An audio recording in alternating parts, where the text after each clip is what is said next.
You're live. Good afternoon. It is a cold Thursday night in Buffalo, New York. The Miami Dolphins are facing off against the Buffalo Bills. Tua Tagovailoa, an all-star quarterback for the Miami Dolphins, dropped back for a big pass. Out of nowhere, wham, he's hit really hard. There lies Tua, laying on the ground, arms stretched out, fingers clenched in an unresponsive state for the cause of a brain injury, which is called a concussion. As a former athlete, concussions are to be taken very seriously. 90% of the people that get concussions, they never pass out, or they're not unresponsive in most cases. But in this case with Tua, he was unresponsive. My son plays football. He's been playing since he was 6 years old. And I've always taught him techniques to keep himself from getting concussion. Today, I'd like to speak to you about the three main things of concussions: the symptoms of concussions, the physical symptoms of concussions, the causes of concussions, and the preventative actions of concussions. These are things that have to be discussed so people can be aware of the things that cause concussions. First, I would like to turn your attention to the symptoms of concussions. What is a concussion? How do I know if I have one? You might have a headache. You might have blurred vision. You might have dizziness. You might have unable to respond to questions in a normal state. Physically, some of the physical symptoms you might have will be ringing of ears, dazed vision, don't know what day of the week it is. Don't know what time of the year it is. It might be in December, but you might say it's June because you might have a concussion, a visible physical symptom. Now that I've spoken to you about some of the symptoms of concussions, I want to turn your attention to what is a cause of concussion. The cause of concussions can be caused by physical sports such as soccer, boxing, football, hockey. These are some sports that may cause you to get a concussion. It doesn't have to be always sports. It could be buckling your seatbelt, car crashes, accidents on bikes, if you skateboard, any of those hobbies. Those are things that you have to be aware of that maybe can cause concussions. Now I've spoke to you about symptoms, physical symptoms, and causes of concussions. I want to turn your attention to the brain right here. That is a picture of a normal brain.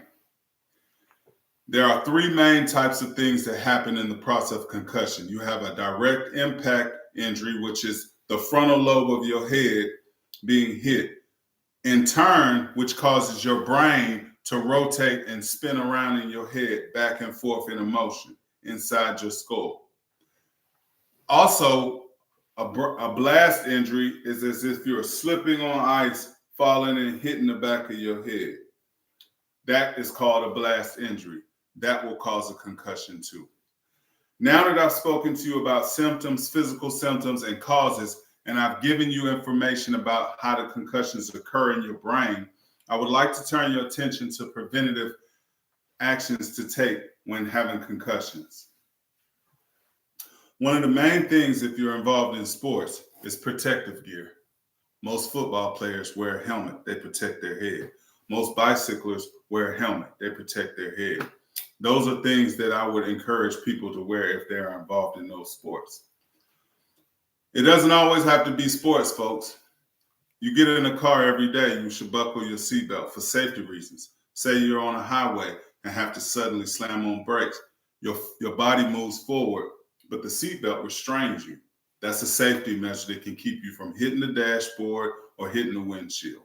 Those things can prevent you from having a concussion.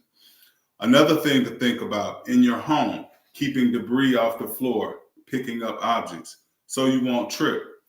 Say you're coming in from a busy day of shopping, rushing in the house.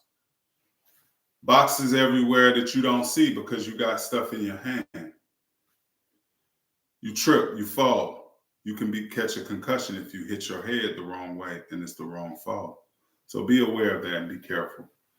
If you have little kids, that's very important to block areas off with steps and with high elevated areas where they could potentially fall down and cause a concussion if they hit their head. That's a very serious thing. Now that we talked about those, let's talk about some things how to inform people. First of all, exercising, I think, is a good way to prevent from concussions. Exercise helps you build your muscles and strength. It works on your balance. If you are to fall and if you are to get imbalanced, you can correct yourself with the strength that you need.